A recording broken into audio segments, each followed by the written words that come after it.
Dans cette vidéo, je vais te donner 10 conseils pour obtenir ton CAP esthétique. Le premier conseil, c'est de télécharger le référentiel. Le référentiel, c'est la bible du CAP esthétique. Quand tu passes un examen d'état, on va te demander d'être apte à faire plusieurs choses. Pour ça, il va falloir que tu saches ce que l'on attend de toi. Tout y est noté dans le référentiel. Donc toutes les épreuves, toutes les matières, quand tu vas le télécharger, tu ne vas pas juste le regarder, mais tu vas vraiment l'analyser. Et même au cours de l'année, si tu as un trou de mémoire ou si tu as un doute, avant d'aller poser des questions, regarde le référentiel, il y a toutes les informations à l'intérieur. Moi, aujourd'hui encore, je regarde le référentiel de temps en temps. Quand j'ai envie de me faire une piqûre de rappel, j'ai envie de revoir vraiment ce que l'on attend des candidates. Référentiel.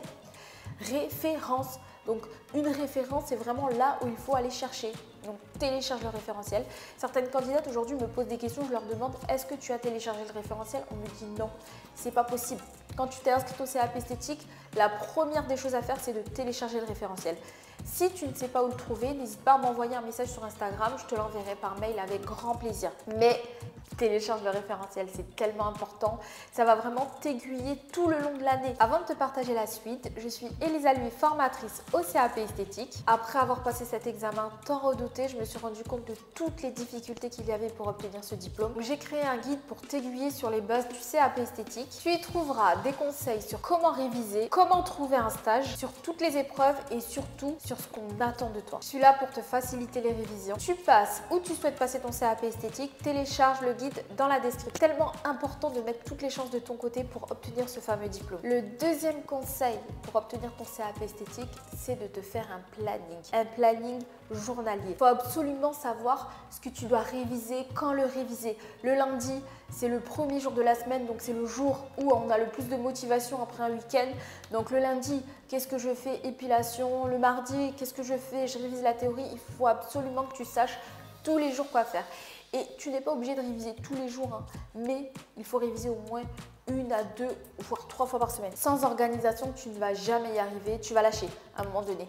Pourquoi? Parce que le CAP esthétique, mine de rien, c'est lourd, c'est beaucoup d'informations. Tu dois apprendre tout ça et le jour de l'examen, on te demande que ça. C'est pas juste, mais c'est comme ça. Donc il te faut une organisation. Surtout si tu as un travail, tu as une famille, tu as une vie sociale. Il faut absolument que tu mettes des jours de révision, des jours de pratique dans ton planning quotidien. Et pour ça, il faut que tu te fasses un planning. Avec les membres que j'accompagne, on se pose 1 heure où on fait un planning selon leur vie, selon leur activité, selon leur travail. Parce que ça dure 1 an. 1 an, c'est long. Ta famille, tes amis en auront marre. Donc, il faut absolument que tu allies vie perso et vie professionnelle. Vie perso, vie pro et CAP esthétique en fait. Il va falloir inclure des choses. Déjà, c'est la course tous les jours pour certaines. Alors, inclure des révisions dans des petits trous pendant que bébé dort, c'est comme ça. Mais il faut absolument que tu te fasses un planning. L'organisation, c'est la base de la réussite. Si tu n'es pas organisé, tu n'auras pas ton examen, c'est sûr et certain. À un moment donné, tu en auras marre, tu seras perdu et c'est pas le but. Donc, il faut absolument que tu te fasses un planning. Avec les membres du cercle, on a fait un planning de ce type où tous les jours, elles savent quoi faire. Elles ont un organisateur où toutes les semaines, elles savent quoi faire. C'est important, tu peux pas arriver, bon, mais aujourd'hui, je vais réviser de l'épilation ou ah non, non, non, je vais faire du soin visage, j'ai pas envie d'épiler, un peu la flemme de brancher le chauve-cire. Non, ça ne marche pas comme ça. Le lundi, je sais que je dois épiler. Tous les lundis, je sais que je dois être focus sur épilation. J'épile. J'épile. Que ce soit lire les protocoles, que ce soit pratiquer sur une amie, que ce soit pratiquer sur moi, je sais que le lundi, pendant 1 heure, je suis focus épilation. Un planning, c'est comme, c'est pour être discipliné. Tu sais que le lundi, c'est épilation, il n'y a pas de je fais pas. Tu te lèves et tu fais l'épilation. Tu vois ce que je veux dire? Cette semaine, c'est l'épilation des sourcils, mais je fais l'épilation des sourcils. J'ai pas de modèle, je le fais sur moi. J'ai pas de modèle, je le fais sur mon mari. J'ai pas de modèle, je le fais sur mon bébé de 8 mois. Non, je plaisante. Le troisième conseil, c'est de privilégier la pratique. Oui, la théorie, c'est important, mais la pratique, vraiment, c'est sur ça qu'on va te juger le jour de l'examen. J'ai un conseil à donner par rapport à ça, c'est-à-dire travaille sur tes faiblesses et excelle sur tes forces. Admettons, en épilation, t'es pas très forte. En épilation, voilà, t'as jamais ou pas trop épilé dans ta vie. Tu vas apprendre. Tu vas t'entraîner, tu vas prendre un modèle, tu vas pratiquer et tu vas tout faire pour avoir une bonne note à l'épilation le jour de l'examen. Par contre, en soins du visage, tu es quand même forte. Tu as fait une formation hydrafaciale ou tu as déjà pratiqué sur tes amis ou autre. Là, tu vas être une bête. Là, tu vas tout déchirer. Là, tu vas viser la meilleure note. Pourquoi je te dis ça? Parce qu'en épilation, tu vas pas être la meilleure. Ça va pas être incroyable. Par contre, en soins visage, tu vas tout déchirer. Donc ta note de soin visage, elle va être tellement haute que ça va monter ton autre note. Ça, c'est ma façon de travailler. Excel sur tes forces et travaille tes faiblesses. Moi, je suis passée par là. Moi, en épilation, j'étais pas très forte. J'aime pas du tout épiler. Je suis un berbe. J'aime pas retirer les poils. J'ai l'impression de torturer une personne. Donc, en épilation, j'ai appris. J'ai une très bonne note. Mais par contre, en vente, j'étais une bête. J'adore ça. J'ai 20 sur 20. Parce que je suis arrivée là-bas, j'ai dit, je vais tout déchirer. Et je vais leur montrer. Elles sont même pas prêtes. Et quand je suis arrivée dans cette salle, j'ai dit, je sors pas de cette salle tant que j'ai pas tout donné. Voilà, comme je le dis, j'ai travaillé mes faiblesses, mais j'ai excellé sur mes forces. Et ça a été une victoire quand même. Et c'est ce que je conseille aux candidats que j'accompagne. Le quatrième conseil, c'est de revoir les bases d'apprentissage. Le jour de l'examen, on va vous donner un sujet et dans ce sujet, il y aura de la théorie, donc de la biologie, de la cosmétologie, des questions sur les appareils, des questions sur les poils, des questions sur l'anatomie. Il va falloir réapprendre à réviser, surtout quand on a quitté l'école depuis tellement longtemps. Trouver ta façon d'apprendre. Certaines ont besoin de réécrire le cours, certaines ont besoin d'écouter le cours, certaines ont besoin de lire le cours. Chacune a sa façon de travailler, mais là, il va falloir le faire. Par exemple, quand tu dois apprendre les os, moi, ce que je faisais, c'est que j'apprenais sur moi. C'est-à-dire, quand je me mettais de la crème sur le visage, je citais les os du visage pour les apprendre. Pareil, quand je me mettais de la crème sur les mains, je cite les os de la main. Phalange proximale, phalange médiane, phalange distale. Je faisais comme ça. Ça m'a beaucoup aidé, que ce soit pour les jambes, que ce soit pour tout le corps, d'apprendre sur moi. Donc, il faut absolument que tu saches comment toi, tu apprends. On est toutes différentes. Moi, j'ai besoin d'écouter. J'ai besoin de toucher pour apprendre, de réécrire mon cours 10 fois.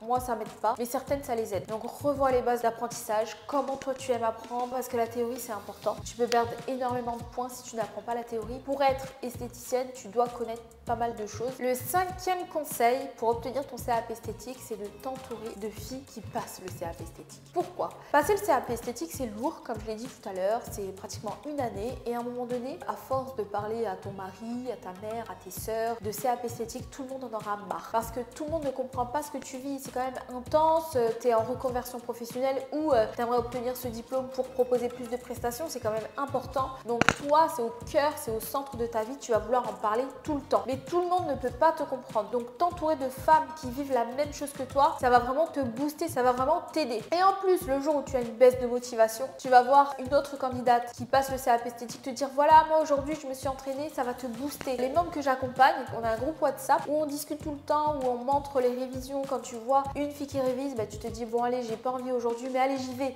je révise. Il faut absolument que tu trouves un binôme ou d'autres personnes qui vivent la même chose que toi parce que tu as envie d'en parler, tu as envie d'échanger, de poser des questions, même pour voilà, vomir tes doutes, vomir tes peurs, vomir tes craintes.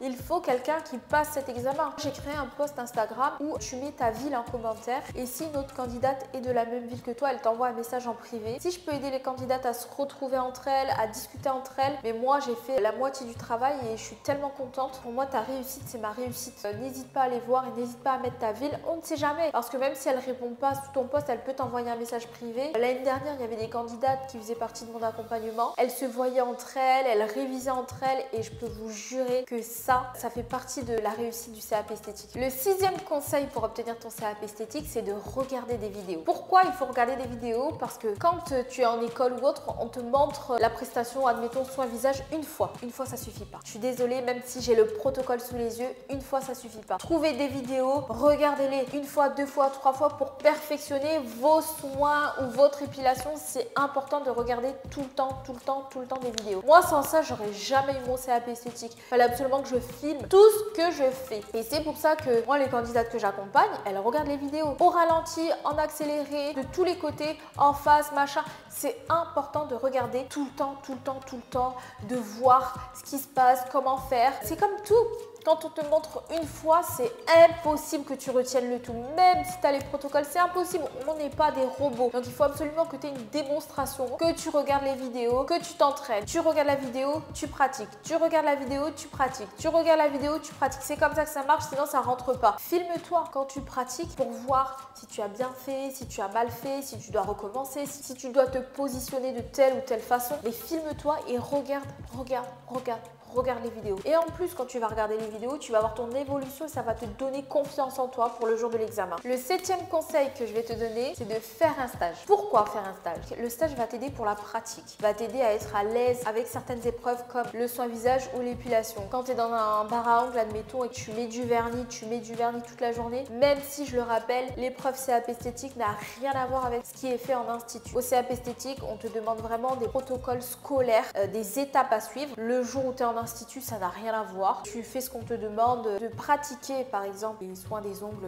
mettre du vernis tous les jours, enlever les cuticules. Et ça va vraiment te mettre à l'aise avec le matériel. Et en plus, quand tu fais un stage, tu as une maître de stage qui te juge, qui te corrige, qui te dit non, voilà, ça va, ça va pas. Ça, c'est vraiment important. Pour moi, surtout pour le P1 et le P2. Plus tu pratiques, plus tu apprends, plus tu es à l'aise et plus tu as ton CAP esthétique. Moi, personnellement, quand j'ai passé mon CAP esthétique, j'ai fait un stage dans un super institut qui s'appelle Gloss Up. C'est un bar à ongles. J'ai appris tellement de choses. J'ai travaillé avec des personnes incroyables. J'ai fait des rencontres juste de dingue. J'ai appris plein de choses, que ce soit pratiquer le vernis ou autre, que ce soit les règles d'hygiène, que ce soit la relation avec les clients. Je regrette absolument pas d'avoir fait ce stage. Au contraire, il m'a donné plein d'idées pour créer mon contenu, pour mon identité visuelle. Ça m'a vraiment apporté beaucoup. Moi, j'avais déjà les deux pieds dans le milieu du travail, mais de travailler dans l'esthétique, dans un bar à ongles, être entourée de femmes, de pouvoir discuter, de pouvoir échanger, moi, c'était mon rêve. J'aime tellement les femmes, j'aime tellement travailler avec les femmes, j'aime tellement échanger avec les femmes que pour moi, c'était incroyable. Tous les matins, je me levais, j'y allais en courant. De me lever comme ça, avec plaisir pour pouvoir faire des choses que j'aime, je le souhaite à tout le monde. Le 8e conseil, c'est de faire des fiches de révision. Pourquoi faire des fiches de révision? Comme je l'ai dit tout à l'heure, on te donne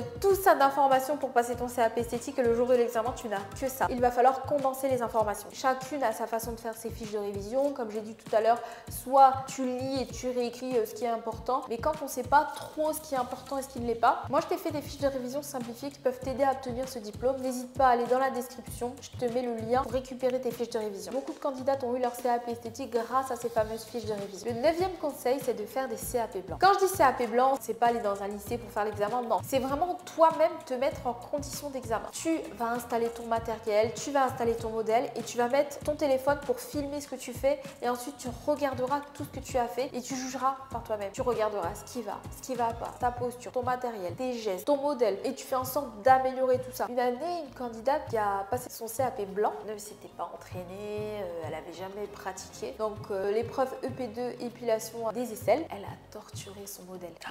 Son modèle hurlait, son modèle avait mal, il y avait du sang, c'était une catastrophe. Le jury a dû intervenir, donc l'arrêter. Ça, si c'était le jour de l'examen, elle a 0. Le jury lui dit stop, tu ranges tout, tu passes pas ton... Non, c'est pas possible, tu peux pas. Entraîne-toi, regarde-toi, améliore-toi, c'est important pour avoir tout ça à esthétique. Même pour le soin visage, il y a tellement de choses à savoir, des gestes à avoir, des manœuvres à faire et de te voir faire ces manœuvres, tu verras, ça va t'aider à t'améliorer, ça va t'aider à avoir une meilleure posture, à vraiment un meilleur toucher. Donc filme-toi, regarde, mets-toi en condition d'examen.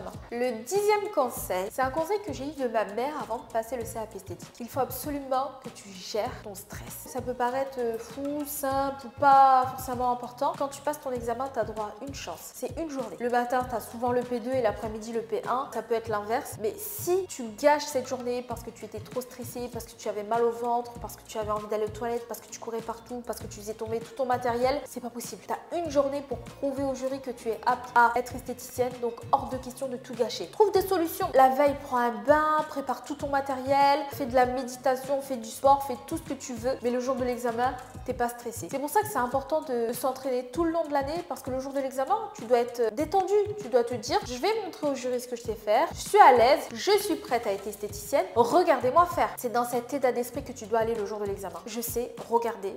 Moi, je suis prête. Regardez mon travail. Je sais quoi faire. J'ai pas peur. Regardez ce que je sais faire. Regardez tout ce que j'ai appris. Moi, je suis contente d'être là. Je suis professionnelle. C'est comme ça que tu dois être. Pas stressée. C'est pas possible de courir partout, de te faire tomber l'épilation, de regarder les autres. Non, non, non, non, non. Tu vas juste attirer le jury vers toi parce qu'elle va se dire oula, elle là, elle sait pas ce qu'elle fait. Attends, je vais aller voir. Donc, gestion du stress. Hors de question d'être stressé le jour de l'examen. Le stress, c'est pour les gens qui n'ont pas révisé. Toi, tu as révisé. Toi, tu es prête. Feu, on montre au jury ce qu'on sait faire. Si tu as des questions ou des conseils pour aider les autres candidates, n'hésite pas à me les mettre en commentaire. Et pour plus de vidéos, abonne-toi à ma chaîne.